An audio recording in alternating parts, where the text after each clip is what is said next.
Et salut tout le monde, c'est Louis Geoffrey.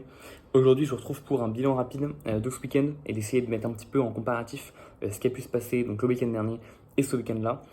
Et de proposer éventuellement des solutions qui ne vont pas forcément réinventer l'eau chaude, mais essayer de développer quelques réflexions sur qu'est-ce qu'on pourrait faire pour qu'on ait moins de scandales comme le week-end dernier, à la fois à des échelles qui nous dépassent nous en tant que simples gens qui regardent de la boxe, et à la fois des solutions qui pourraient être en place, mises en pratique par des gens comme nous, comme vous, qui sont des petits influenceurs à notre échelle, c'est-à-dire moi vis-à-vis de ceux qui me regardent, et vous vis-à-vis de vos amis qui regardent de la boxe. Je reviendrai enfin rapidement sur la polémique Naval et Suarez en fin de vidéo. Globalement, que s'est-il passé ce week-end, que s'est-il passé le week-end dernier? En fait, le week-end dernier, pour ceux qui ont vraiment vécu dans une grotte, il y a eu supposément l'un des meilleurs week-ends de l'histoire de la boxe. Je préfère dire supposément parce que je pense, comme tous les gens qui disent cette phrase, j'ai pas regardé à quel point il y avait eu des week-ends excellents ou non dans la boxe, dans l'histoire. Et donc je peux pas vous dire, lui il était troisième parce qu'il y a ces deux-là qui étaient meilleurs. Donc on va pas s'amuser. On va pas s'amuser à lui donner un titre qui ne mérite possiblement pas. C'était quand même un week-end qui était très attractif. Il y avait les grosses stars du sport qui ont tous boxé le même week-end. On a eu Garcia, on a eu Haney, on a eu Lopez, on a eu Canelo, on a eu Inoue. Vraiment, il manquait que aussi Crawford, Bivol ou Beterbiev. Et on avait vraiment toutes les grosses stars du sport. En même temps, il y a eu une promotion assez énorme qui a été mise en jeu pour cet événement, puisqu'on est donc Ring Magazine qui a été représentant de l'une des soirées. On a Riyad Season, donc Turki Al-Sheikh, qui s'occupait d'organiser 2 des 3 soirées. Et à côté, il y avait une simple petite soirée top rank avec juste Inoue et Espinoza qui défendaient leur titre. Donc c'est ça que c'était un événement qui faisait un peu pas de figure par rapport au reste. En plus, c'était le Cinco des maillots, donc on avait vraiment un truc avec les Mexicains, vraiment tout ce qu'il fallait. On a eu un combat à Times Square, on a eu même une soirée à Times Square, on a eu des soirées aux 4 coins du monde, on a eu quoi d'autre? On a eu le premier ring ambassadeur qui, à ma connaissance, a convaincu ce week-end-là. Enfin, vraiment, on a eu tout ce qu'il faut. Et pourtant, c'était un peu une débâcle, malgré l'énorme cachet dont ont pu faire preuve les boxeurs qui ont gagné pour la plupart plusieurs millions d'euros ce week-end-là. On a eu quasiment que des combats qui étaient décevants. Je sauverai Lopez Barboza, que pourtant, le pauvre Lopez, je l'avais pas mal enfoncé sur cette chaîne il y a quelques mois. Là, pour le coup, je retire tout ce que j'ai dit. Je vais pas trop m'étendre là-dessus, mais je suis personnellement très convaincu de la performance de Lopez. Pour le coup, j'ai vu beaucoup de gens l'enfoncer. Moi, je suis très convaincu. Je trouve qu'il a été vraiment superbe contre un adversaire qui était très bon. Donc c'est potentiellement c'est sûr que c'est l'une de ses meilleures performances en carrière. Et je pense que c'est ses top 3 performances avec Josh Taylor et Lomachenko, quoi. Moi, je suis vraiment convaincu par ce que nous a fait Lopez ce soir-là. C'était du grand Lopez. En effet, c'est un type qui montre ses meilleurs jours lorsqu'il a des gens qui sont excellents en face. Je me demandais si jamais il arriverait à saisir à quel point Barboza serait un adversaire qui était bon ou pas. Je pense qu'il a très bien saisi. Et Barboza n'a rien pu faire tellement Lopez a été dominant. Les gens ont quand même été un peu critiques de ce combat. Je pense parce qu'en fait Barboza n'avait pas de solution. Mais en fait, c'est juste une masterclass de boxe qu'on a vu de la part de Théo, qui pour le coup est resté actif et a continué de bosser en volume pendant tout le combat. Et la preuve a suffisamment travaillé et suffisamment pris de risque pour qu'à un moment il se fasse un peu cuire sur une droite au 6ème. Donc moi vraiment ce combat je le sauve, je le mets à part. Les autres sont quand même moins sauvables. On a Haney qui a fait une stratégie qui était valable, il a bien capté que Ramirez était un mec qui avait besoin de planter ses pieds pour pouvoir travailler, et qu'en même temps c'était un type qui avait peut-être un peu de mal à couper les rings, et donc il a couru. En vrai, il a pas arrêté de faire des pas chassés aux 4 coins du ring. Parfois il se posait, il mettait vite fait un ou deux jabs et puis il repartait. Il a complètement annulé la boxe de Ramirez, donc ça fait qu'il a gagné une décision très large. Maintenant, on s'est fait chier pendant ce combat. Extrêmement peu de coups envoyés, extrêmement peu de coups touchés, extrêmement peu de coups portés. C'est un combat qui était mauvais, même s'il y avait une bonne stratégie derrière, on va dire. Romero Garcia, c'était terrible aussi. Et on a eu extrêmement peu d'engagement, pareil. Il me semble qu'il y a des stats, peut-être des bêtises, mais que les gens, regardez, si on envoie le nombre de coups portés entre Haney, Ramirez, Garcia et Romero, qu'on les ajoute, il y a moins de coups portés que uniquement pendant le combat, il y a moins de coups envoyés, que uniquement pendant le combat de la semaine dernière qui avait opposé Conor Ben à Chris Eubank. Donc bon, faut quand même un peu témoigner du manque d'activité qu'il y a eu pendant ces 2 combats-là, qui ont vraiment été très soporifiques. Ce qui était assez une surprise pour Romero Garcia. On s'attendait quand même à un combat un peu explosif, mais les 2 punchers se sont complètement annulés et ça a été vraiment chien comme la pluie. Heureusement, le lendemain, la soirée était un peu meilleure, sans non plus être fantastique. J'ai quand même bien aimé le combat de Siras Mongouya, même si c'était pas le combat de l'année. Surtout, il y a eu la débâcle numéro 2, c'était Canelo Skull. Globalement, on a eu autant j'ai l'impression que Ramirez, c'était Heini qui voulait pas et Ramirez qui pouvait pas. Autant Canelo Skull, c'était les deux qui voulaient pas, quoi. On a un type qui avait la chance de battre la plus grosse star du sport, de changer sa vie, de changer la boxe en affrontant Canelo, et qui est juste resté à jabber et à tourner en se disant que ça suffirait pour gagner au point, je suppose. Il s'est dit, je vais faire l'exploit en remportant une vieille décision 116-112 en ayant juste rentré des jabs. Et de l'autre côté, on avait Canelo qui s'en foutait quelconque de prendre des rounds de manière un peu décisive, qui se contentait de mettre un ou deux coups au corps un peu fort par round en se disant que ça suffirait pour prendre la décision. Il coupait pas le ring, il travaillait pas en contre sur le jab de Skull, il a rien proposé pour essayer de faire en sorte de manger un peu le jab de Skull. Enfin vraiment, c'était pathétique comme combat.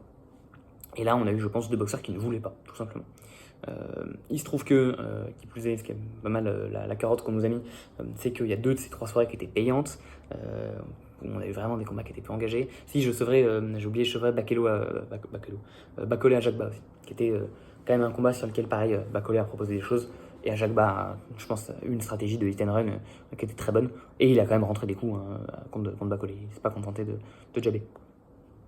Donc je serai quand même ce combat-là aussi. Donc non, c'était pas fou du tout comme soirée. Heureusement, il y avait Inoue et Spinoza qui le lendemain ont redoré un peu le blason de ce week-end-là, et qui à juste titre ont été reconnus par le public comme un peu les sévères du week-end. Reste que ça la fout quand même un peu mal en tant que fan de boxe. Alors à la fois, ça la fout mal, je trouve, de voir tous les moyens qui ont été déployés en tant que promotion pour vendre ces affiches-là, tous les moyens qui ont été déployés en tant que cachets, que billets, pour payer ces boxeurs-là. Tout ça pour qu'il y ait les éhuantis qui soient braqués sur la boxe ce week-end-là et qu'on passe un peu pour des clowns à avoir que des combats pas fous. Ça la fout mal de se dire qu'il y a beaucoup de gens qui sont passés invisibles, qui auraient mérité une exposition qu'ils n'ont pas eue, et que l'exposition a été mangée par des gens qui l'ont pas mérité et qui n'ont surtout rien fait, enfin qui l'ont mérité mais qui n'ont surtout rien fait pour s'en montrer dignes ce week-end-là. On a un peu passé pour des clowns à faire payer 50 balles, je crois que c'était 40 balles si on prenait les 2 soirées d'un coup, à des fans de boxe pour au final leur vendre des combats comme ça. Et même je trouve que nous, en tant que gens qui ont un peu vendu la boxe, là je vais parler de nous à la fois en tant que moi et les autres youtubeurs boxe, influenceurs boxe, mais aussi vous en tant que public, qui avez la possibilité de discuter probablement autour de vous. Je pense que vous n'êtes pas les seuls gens dans votre entourage qui regardent de la boxe. Je pense que si vous êtes là, vous connaissez probablement plus que Usyk et Canelo. Et donc vous avez aussi la possibilité, dans des sphères très privées, d'influencer les gens. Et je pense que vous leur avez probablement dit, regardez ce week-end, ça va être bien. Parce qu'on s'est tous dit ça. Et je sais pas si on s'est dit ça parce qu'on s'est fait manger le cerveau par les promoteurs et leur promotion de fou. Si on s'est dit ça parce qu'on s'est dit, bon, il y aura les irréguliers sur la boxe, il faut qu'on en profite. Si on y croyait vraiment, au fait que ce serait une soirée de folie, malgré des combats de Canelo qui n'étaient pas fous les dernières fois, malgré les derniers combats de Lopez qui avaient été décevants. Donc je sais pas si on s'est tous dit, vous allez voir, le week-end va être top. Reste que bon, globalement, on a survendu un week-end en faisant payer, et pour moi j'insiste, c'est grave, en faisant payer au public des affiches qui ont été finalement mauvaises, et en privant d'exposition et de bourse des boxeurs qui auraient beaucoup plus mérité. Donc forcément ça la fait mal, forcément je trouve que ça amène forcément une remise en question, des excuses aussi, j'en ai pas forcément tant parlé ça sur cette chaîne, mais voilà, c'est vrai que je regrette un peu et que je m'excuse d'avoir peut-être survendu une soirée, ou en tout cas des soirées, qui finalement ne valaient peut-être pas le coup. Je pense pas que moi directement j'ai influencé des gens à payer 50 balles, mais si c'est le cas, vraiment j'en suis désolé, surtout pour ce qu'on a eu. Et je pense qu'on doit réfléchir à qu'est-ce qu'on fait en fait, à partir de là.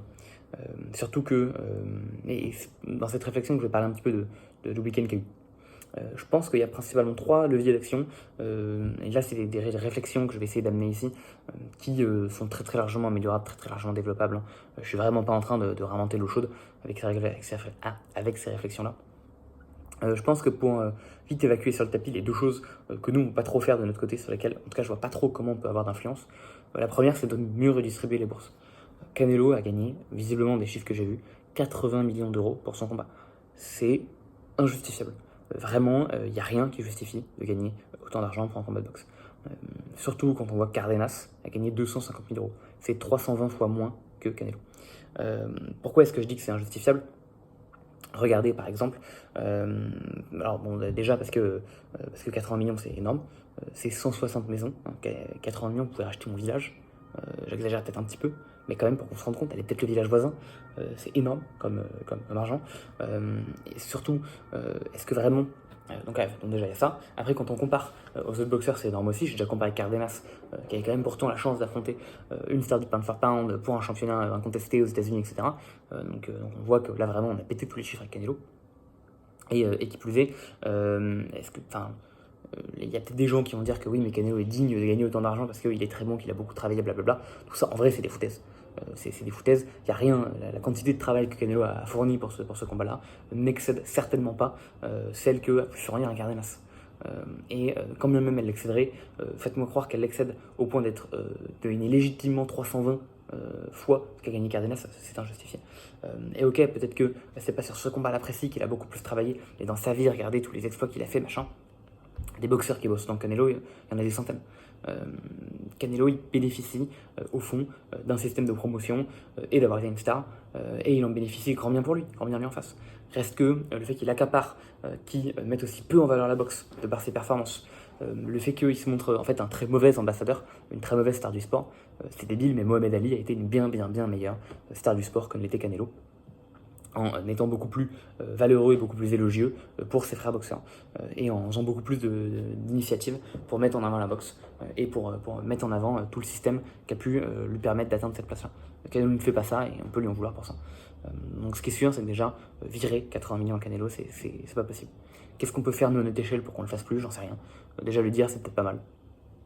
La deuxième chose, c'est une idée que j'ai vu pas mal sortir cette semaine et que je trouve assez intéressante, c'est pour essayer d'éviter les débâcles à la Amy Ramirez ou à la Canelo Skull, qui est de mettre des sanctions aux boxeurs dans leur combat lorsqu'ils sont décevants. Alors pas lorsqu'ils sont décevants parce qu'ils sont mauvais, mais lorsqu'ils n'essayent pas.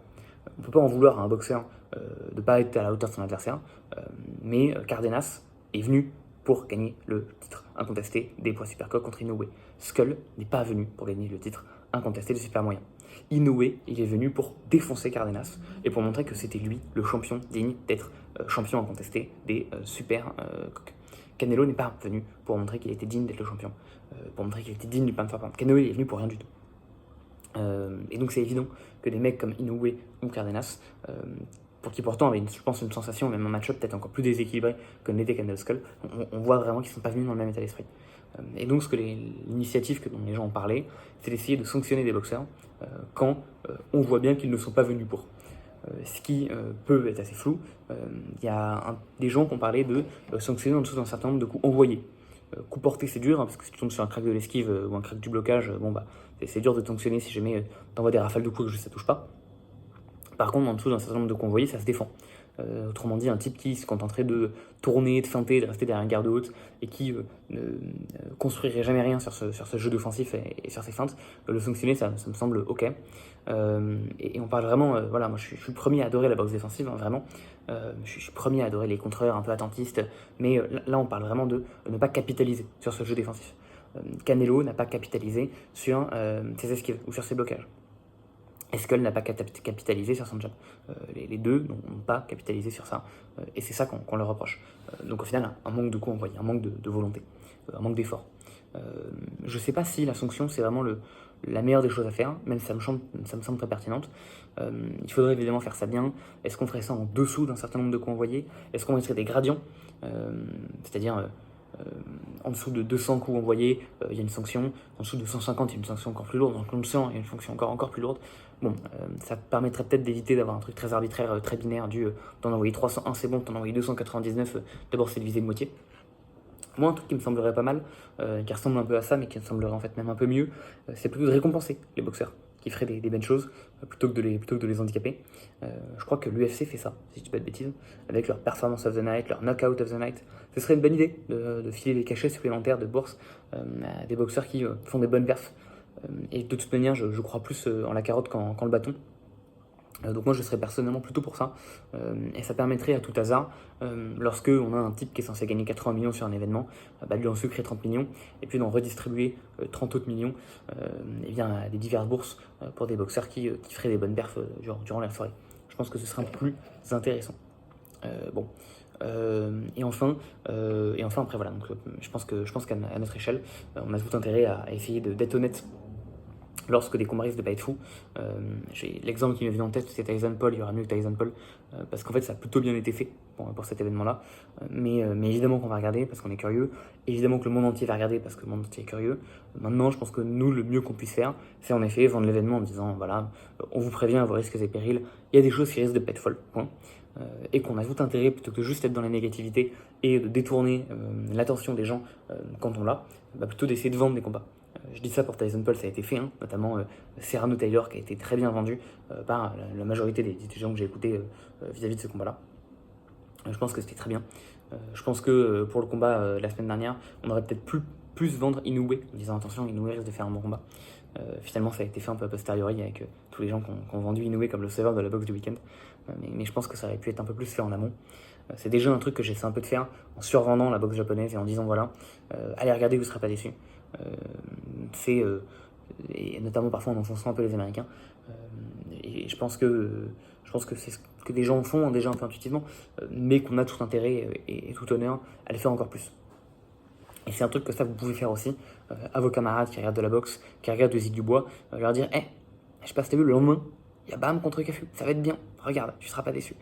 Et essayer voilà, de mettre un peu plus en avant des gens qui sont plus méritants, parce qu'au fond, je vais dire un truc débile qui évidemment est réalisable, mais si demain tout le monde et toute la sphère boxe s'arrête pour ne parler que de, alors je sais pas, le prochain combat qui m'intéresse beaucoup, on va dire que c'est Rikishi contre Nunez. J'aurai l'occasion d'en reparler. Si là, à partir de demain, toute la sphère boxe s'arrête uniquement et parle uniquement de Rikishi Nunez, croyez-moi que ça va faire de l'audience. Et que les mecs, forcément, vont récupérer derrière plus de choses. Et donc, même si on peut pas, comme un claquement de doigts, diriger l'attention de tout le monde, on peut, à notre un peu échelle locale, influencer les gens. Et j'insiste, pas que moi et ma clique de potes vidéastes, mais vous aussi, en tant que spectateur. Vous pouvez influencer tout ça. Enfin, la dernière chose à faire, ce serait, vers laquelle on pourrait aller, ce serait éventuellement une sorte de boycott. À quel point est-ce qu'on décide de ne plus parler d'événements qui vont être décevants, à quel point est-ce qu'on décide de ne pas les regarder. Ça me semble compliqué, surtout que c'est quand même des boxeurs, on est forcément curieux de voir ce que ça va donner. Donc je ne sais pas à quel point je serais volontiers d'aller sur ce terrain-là. En tout cas, ce qui est sûr, c'est que peut-être que, alors je dis ça, bon, Canelo Crawford, je vais être obligé d'en parler très certainement, mais peut-être que la prochaine fois que, alors si Canelo gagne contre Crawford et qu'il nous sort, je sais pas, un Canelo Berlanga 2, peut-être que je parlerai pas de Canelo Berlanga 2, pas du tout. Ce sera on va dire mon action militante à moi de voilà, essayer de se donner de la visibilité à des affiches qui me méritent plus. J'ai essayé de me rattraper à mon échelle ce week-end en vendant un peu plus, donc peut-être un peu tardivement vendredi, je suis désolé, j'avais pas trop le temps de le faire avant, des affiches de ce week-end-là qui me semblaient bien plus intéressantes à regarder. Et je pense que je me suis peut-être un peu rattrapé par rapport à toute la vente que j'ai pu faire sur le week-end précédent. Je pense que ce week-end, ça va être un très bon week-end de boxe. On a eu pour moi tout ce qui cristallise un week-end de boxe. Plein de nationalités différentes qui s'affrontent. On a eu Argentine, on a eu Japon, on a eu Russe, Américain, Mexicain, Philippin, Anglais et Irlandais. Donc on a vraiment eu tout. Il manquerait peut-être juste un Thaïlandais dans le lot et on a vraiment tout ce qu'il faut pour montrer un petit peu donc toute l'étendue de la sphère mondialisée en boxe. Également, j'ai essayé de vendre des combats qui seraient a priori intéressants et en tout cas excitants à regarder, je pense qu'ils l'ont été. Leywood contre Kakache, ça a été un bon combat. Ce sera pas mon combat de l'année, mais ça a été un bon combat. De la même manière pour Muratalla contre Abdoulev et pour Navalete contre Suarez, même si je reparlerai un peu plus de ce combat a posteriori. Et Pumita contre Yoka, j'ai pas eu le temps de voir le combat encore une fois actuellement, mais j'ai eu, parce que là je tourne ça, le combat c'est fini il n'y a pas longtemps, mais j'ai vu quelques highlights, j'ai vu quelques clips, j'ai vu quelques échos et le combat a l'air d'être super. Donc je suis content de me m'être trompé et je pense qu'on a tout intérêt à essayer comme ça de vendre des événements qui ont des chances d'être intéressants. Pour faire ça d'ailleurs, je ne l'ai pas dit, mais je pense que le truc optimal, c'est pas simplement de dire va regarder Yoka Martinez, ça va être bien.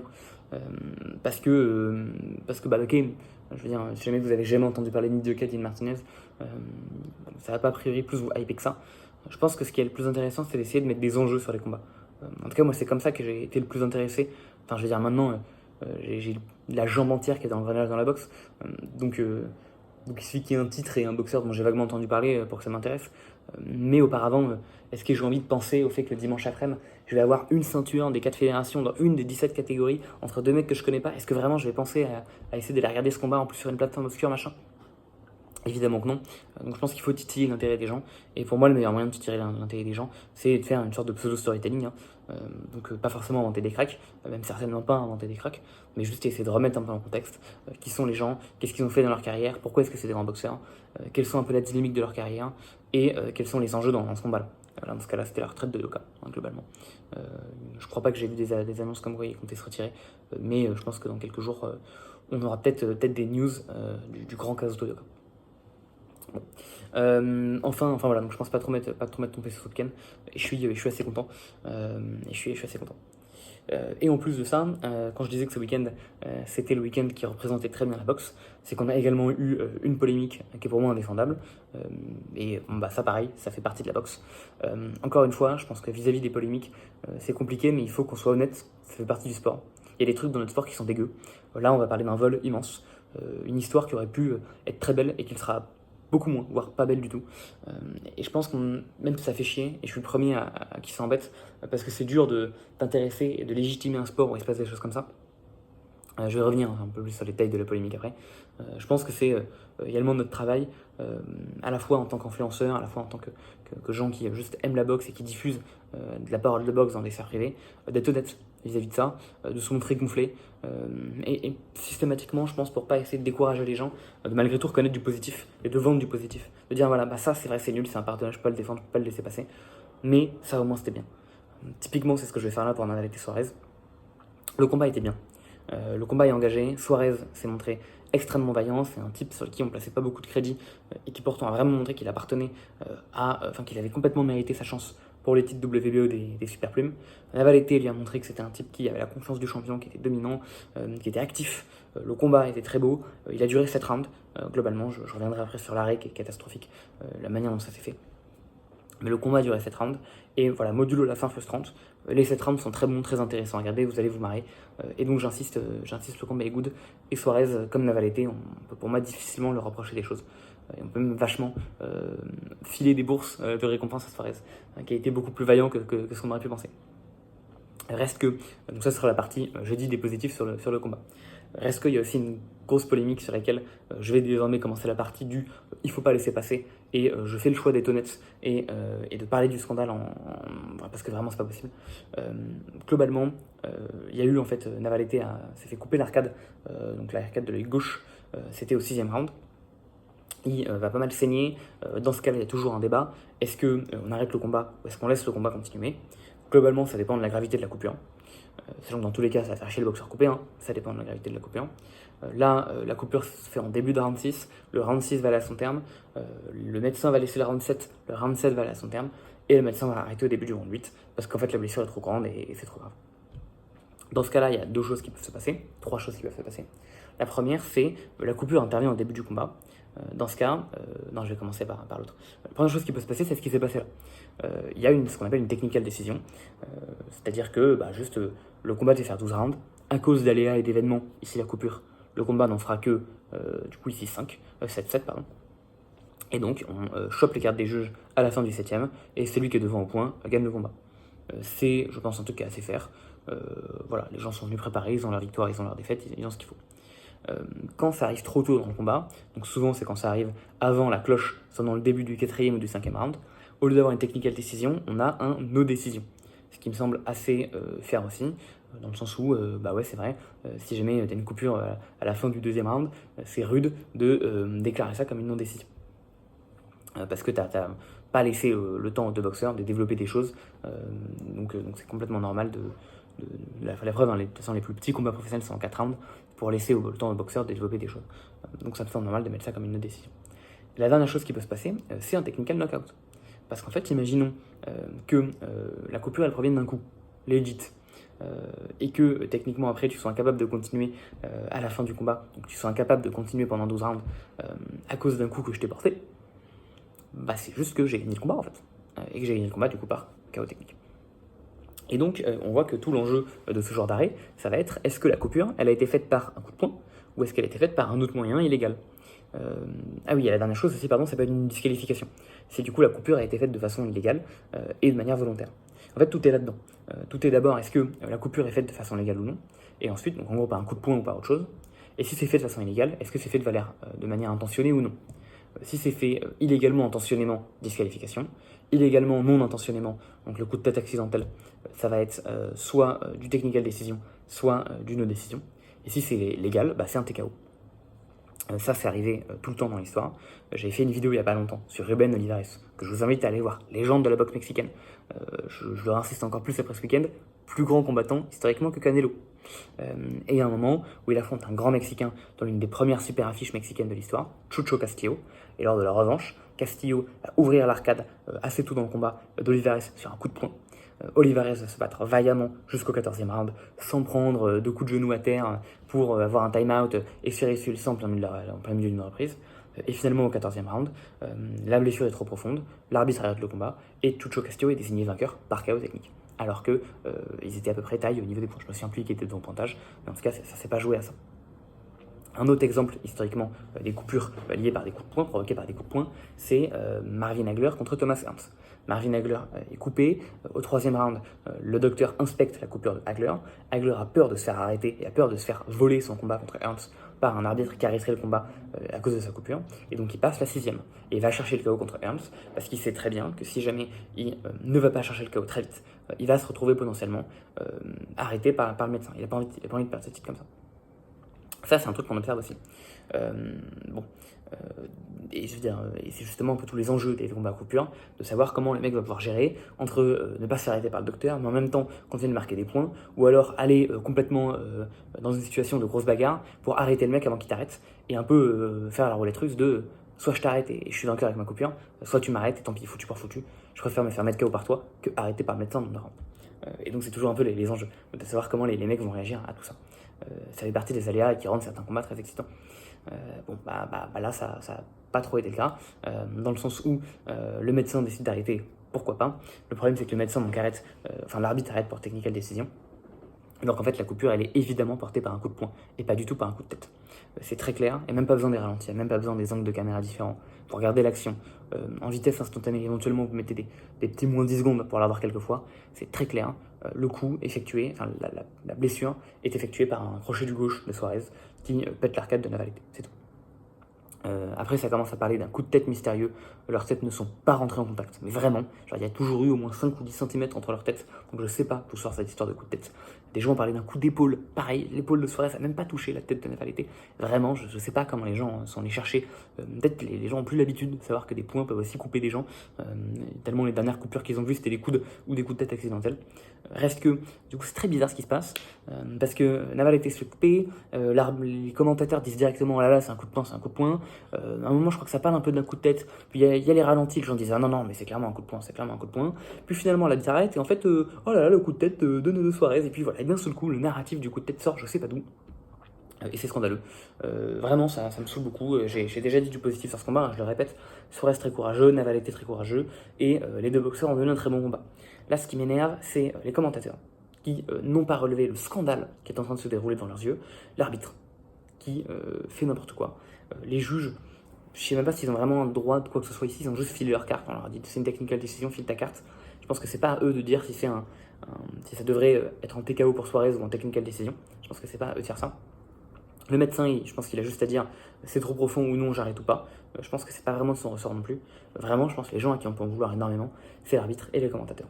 Et après, éventuellement, je sais pas à quel point ces gens ont joué un rôle dans cette décision, des promoteurs ou des gens qui auraient pu tirer des ficelles d'un peu plus haut, mais je sais pas à quel point ces gens ont été impliqués là-dedans. Non, ce qui est vraiment catastrophique et vraiment on peut pas laisser passer ça, c'est que là c'est un vol de Suarez. Et c'est un vol mais pur et dur. Et c'est pas un vol genre ouais c'est un peu ambigu, on sait pas trop si c'est la tête ou si c'est le poing. C'est vraiment, enfin là on en a la preuve. C'est un coup de poing. Et on en a la preuve parce qu'on a des ralentis vidéo, parce que de toute façon il n'y a même pas de débat quand on regarde l'action initialement, parce que toute l'opinion publique, il suffit de regarder les commentaires sur l'article de The Ring ou sur les posts Insta de The Ring, tout le monde dit que c'est évidemment un coup de poing. Et donc je ne comprends pas comment on peut actuellement donner une victoire par technical décision à Navalete. Et pourtant, je l'ai déjà vendu dans l'avant-combat. Navalete, c'est un de mes boxeurs préférés, c'est mon gars, il n'y a pas de souci. Et j'adore ce mec. Et je souhaiterais ce qui se passe, c'est-à-dire victoire par TKO de Suarez, revanche. Voilà, ce serait ce qui devrait se passer. Ou Navalete qui part en léger. Je ne comprends pas ce truc-là. Ce qui est encore plus injustifiable, donc voilà, c'est les commentateurs qui se mettent à parler de coups de tête, c'est vraiment...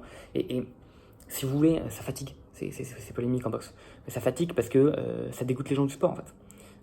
Ça peut dégoûter Suarez, ça peut dégoûter les spectateurs, et les gens à qui on peut encore plus en vouloir, ça va être la commission, qui, déjà contre Tank et la Watch, n'a pas décidé de mettre un knockdown à Tank, et a posteriori de changer les cartes des juges, ce qui aurait donné la victoire à la Watch. Et pourtant, on a toutes les preuves. Oui, on a les preuves. Il y a une erreur d'arbitrage. Là, vraiment, on est au niveau d'un défenseur. Je connais pas en foot, donc je vais dire n'importe quoi. Mais on est au niveau d'un défenseur qui fait une faute de fou en faisant un tacle de bâtard et qui derrière met un but. On a les actions, c'est un carton rouge. On a les ralentis, c'est un carton rouge. Et l'arbitre, il fait bon, allez, but adjugé, ça reprend. On en est à ce niveau-là, tout âge de gueule. Donc bon, bah voilà, c'est un scandale. Alors j'ai vu vite fait des gens dire oui, mais la commission, la WBO va peut-être mettre ça en no contest et machin. C'est déjà bien s'ils mettent ça en no contest. Je sais pas s'ils le feront, c'est déjà bien. Ça devrait pas être un no contest, ça devrait être une victoire de Suarez. Et j'en ai déjà vu des non-décisions changer en technical knockout. Par exemple, Olasquaga contre Bomba Gonzalez. C'était en octobre dernier. Il y a eu exactement ça. Bomba qui se fait ouvrir, l'arbitre qui n'arrête pas, Bomba qui décide de quitter le combat en plein milieu du... En gros, il a fait une Lumbe, l'arbitre a arrêté, il a dit une décision, et les gens ont dit non mais quand même ça devrait être un TKO. C'est Bomba qui décide lui-même de s'arrêter, donc ça devrait être Bomba qui abandonne, c'est un KO technique. Et en effet, la commission a dit oui c'est vrai, c'est le boxeur qui lui-même a abandonné le combat, à cause de sa blessure certes, mais qui a abandonné le combat, donc c'est un KO technique. Ils ont inversé le jugement, j'espère que ce sera fait ici, parce que vraiment, c'est une victoire de Suarez, il n'y a même pas de débat, en fait, il n'y a même pas de débat. Et ce qui m'énerve d'autant plus, après j'aurais fini de passer mon savon, c'est The Ring, qui, alors j'ai toujours été très grand défenseur de The Ring, il y a 2-3 moments où il me saoule récemment, et je sais pas si c'est lié à un rachat de Monsieur Turki Elçic. Je sais pas, ou si c'est juste moi qui veux voir le grand méchant Turki, parce que c'est facile de voir Turki en tant que grand méchant, je sais pas. Reste que, ils font systématiquement, quand ils balancent des résultats, des débriefs un peu des combats, ils expliquent rapidement ce qui s'est passé. Ils n'ont, en tout cas à l'heure où je tourne cette vidéo, pas fait d'article pour expliquer en quoi ce combat est une polémique scandaleuse qui devrait absolument avoir un verdict, qui devrait tourner en affaire de Suarez. Ils n'ont pas fait ça. Ils ont juste parlé d'un controversial décision, en disant de, voilà. Et ils en parlent en une petite phrase. Bon, c'est scandaleux.